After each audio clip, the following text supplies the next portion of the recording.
Hi everybody, fairly quick one today.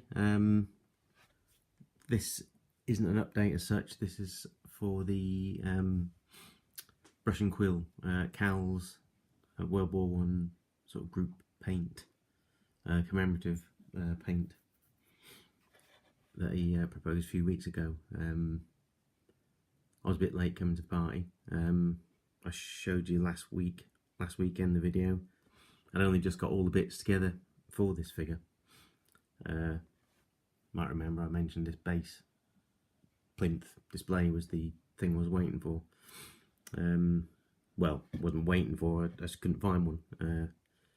But then it turned out Tommy's War were stocking these bases in again, because they were out of stock of a lot of them. But I think they've probably had a rethink about that and started to restock them, because they were talking about not bothering with them and just focusing on the figures. But I think that'd be a bit of a mistake, because the sort of thing people are going to want to go with the figures. Anyway, yeah, last week, if you watched, you'd have seen that all I'd done was just spray undercoated them, and that was it. Started painting this Monday or Tuesday. Didn't think I'd get it done, to be honest, because I'm not a quick painter, and it was a scale never done before, subject never done before. But you know, I mean, that's no excuse, because yeah, it's just uniform colours, really, isn't it? It's not a vast change from sort of uniform colours from World War I to World War II, as far as the British were concerned. But yeah, I did it anyway. Quite amazed actually that I got it done on time, which is unlike me for anything, really. So yeah, pretty happy with how it's come out, I suppose. I mean, it's, doesn't compare to the things you see on the website. When you look at the things on the web, the paintings on the website, it's almost enough to put you off trying. But yeah, I'm happy with it, I suppose. I'll probably just get better if I keep doing these sort of things. But I mean, did I rush it? I suppose for me it was a rush, I suppose. But I could also say that I wouldn't be willing to spend the sort of time that some of these painters must spend on these figures, to get them looking as good as they do. I mean, when you go, people enter in painting competitions, they'll spend 30, 40 hours upwards on one figure, which I'm just not prepared to do. Don't have the time or the patience to do that. You've got loads of other things I want to paint. But whether I could make a better job, I don't know. Maybe I could, I don't know. I'm happy with it, how it's come out anyway. The thing about the colours, this figure is depicting a private of the Lincolnshire Regiment, 1914, and the figure on the website is painted in the sort of greenish uniform. And I did say I was toying with doing, trying the green uniform, but I wasn't really sure about the paints I'd got that would, if they'd be good enough, or if they'd be like a decent representation. So I stuck with the sort of traditional Tommy sort of khaki tan colours, because I used Vallejo, the base uniform colour. I used Vallejo English uniform, and I just went with that. And for the webbing and stuff, I used German camo beige.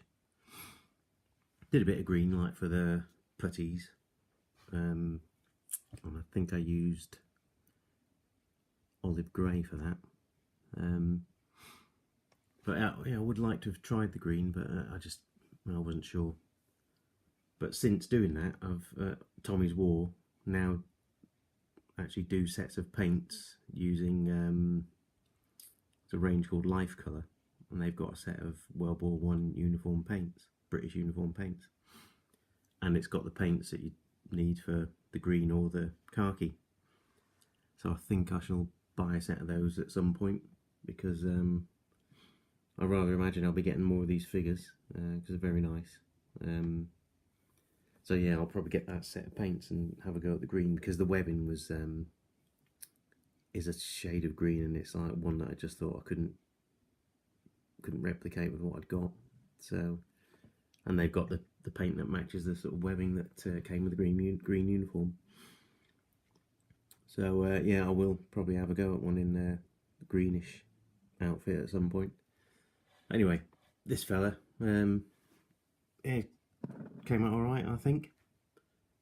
A lot of detail on it.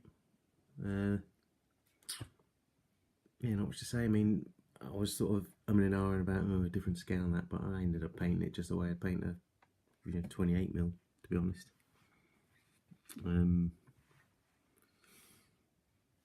Yeah, I didn't do anything special really. Just painted how I normally paint. Just bigger areas, I suppose.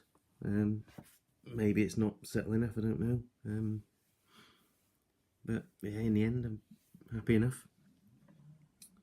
I'll bring it up a bit closer. Actually, you can.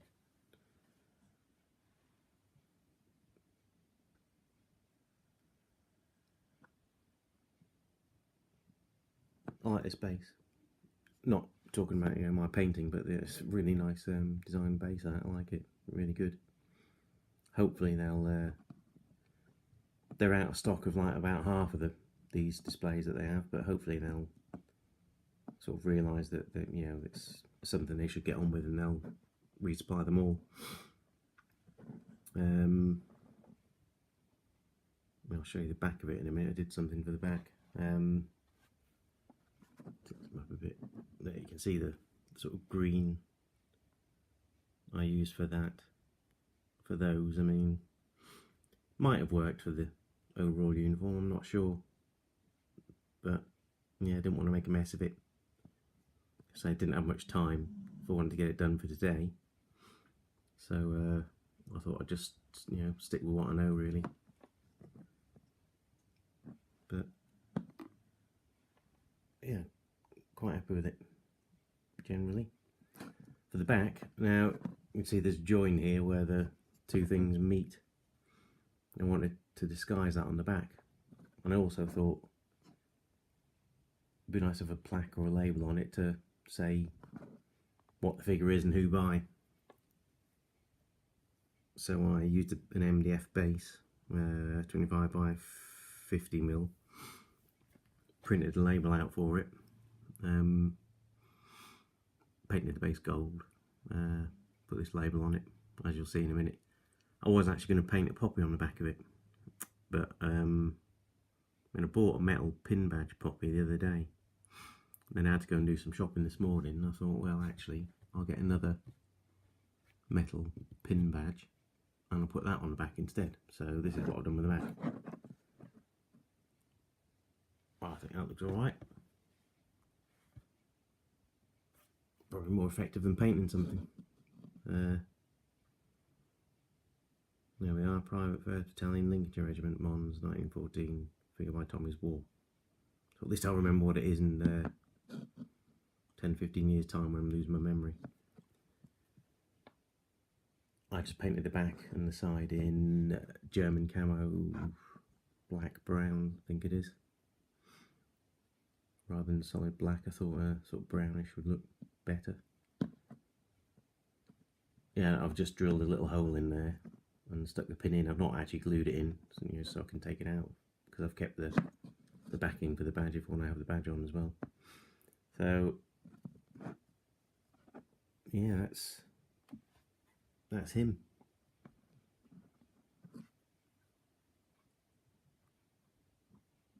Bit hard to see the back of him there because of the light and shadow, but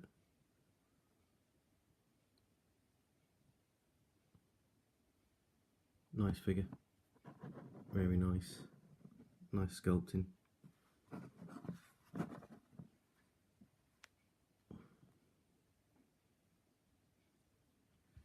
Yeah, so I'll have to get a cabinet at some point when I move, so I can put it in a cabinet and start maybe buy a few more of these and have a few on display. Maybe get some large scale of other eras. So not something I've done before. Bloke I watch, Victor C. Cena, he does this sort of scale. He's been doing things like English Civil War, pikemen and all that kind of thing. So now I've done one in this scale, I think I quite like it actually. I might look at doing some more. I've been looking at some World War II ones. I mean, the 132, 135 enthusiasts will know the names of them better than I will, but it's things like, I don't know, is it Master Box, stuff like that I've seen briefly, because I was looking for this a base for these. I kept finding box sets of this scale, and it'd be like a trench fighting scene, so you'd have about 5 figures in it, and the trench bit was too big for what I wanted. But I might actually buy one of those. I mean, I don't imagine the figures are going to be as good as this, but it'll be something to have a go at. I mean, I think one of these sets was, I can't remember if it was Master Box, but whoever it was, but it was like it was a trench scene, so it would be, you know, probably 3 times the width of that, I suppose, at least. And it had like a few Germans coming over the top, about to engage in hand-to-hand with some Tommies on this side. So I think I might buy that. It was only about 17 quid for the set, so I think I might try that and have a go, see how they look. Like I say, I don't imagine they're going to be as good quality as these Tommy's War ones, but